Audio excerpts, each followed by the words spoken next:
আপনারা রূপচাঁদপুরের ঘাটে নেমে যাইবেন, আমরা মৌখালি যাব। কিরণ এখন মৌখালি যায় কেন?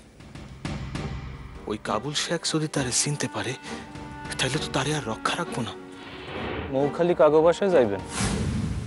গলাখান বড় চিনা লাগে। আচ্ছা, যে মানুষ আমার নিকটে নয়, কোনোদিন ফিরবো না, তার গলার স্বর কেন আমি বারবার শুনি আল্লাহ? পরিবার লইয়া 2-4 দিন কাটাইয়া আসু, দেশের যা হালচাল চলতেছে।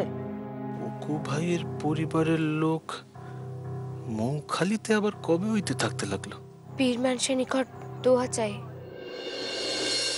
সম্মুখ গিয়া দোয়া চাইলে তার গলাখান আরো স্পষ্ট করে শুনতে পাবো। ও পীর মানুষ, আমার পরিবারে একটু দোয়া করিয়া দেন না, আবদার করতেছে। রূপচাঁদপুরের ঘাট তো প্রায় আইসা পড়লো। আইসা সম্মুখে বসো।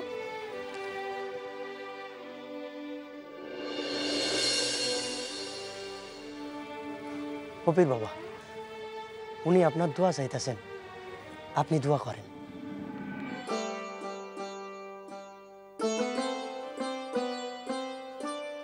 এই মানুষের চোখের গভীরে চাইয়া আমার কাঁপতাছে কেন বুকের ভেতর খান?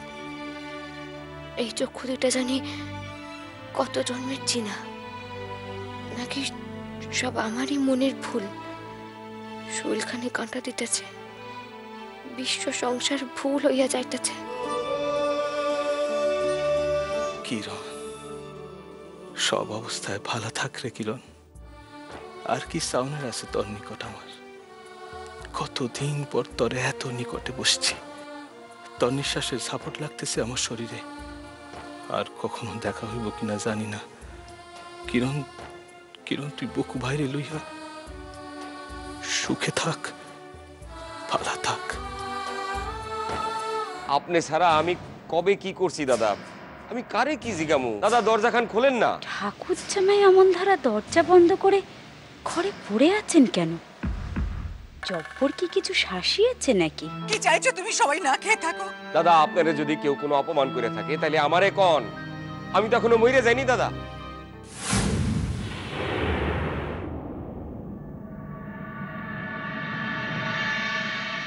তার থেকে শোনা আমার নিকটে নিরুদ্দেশ্যই আবাইচা থাকুক। রূপচাঁদপুর ঘাট আইসা গেছে, এইবার নামে না আপনারা। তাহলে আসি। আসেন। দাদা, দাদা আপনার পায়ে পড়তেছি দাদা। আমি কোনোদিন ঈশ্বরে দেখি নাই দাদা, আপনারে দেখা ঈশ্বরের রূপ কল্পনা কইরা আমি পূজা করছি। আপনি আমার মিথ্যা কথা কইতে পারেন না দাদা। কোন কোন দাদা, আমার সোনার কোনো খারাপ খবর পাইছে? আমার সাথে সিঁদুর খানা আছে তো?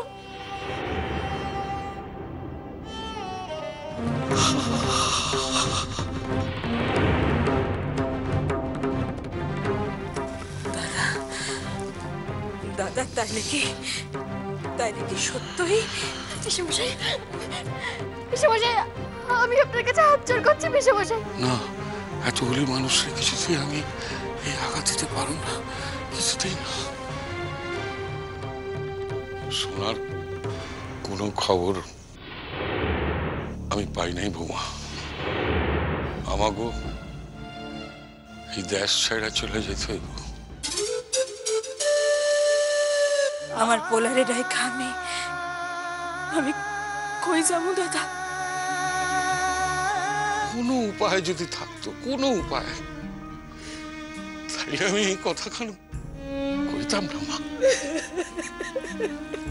কইতাম না।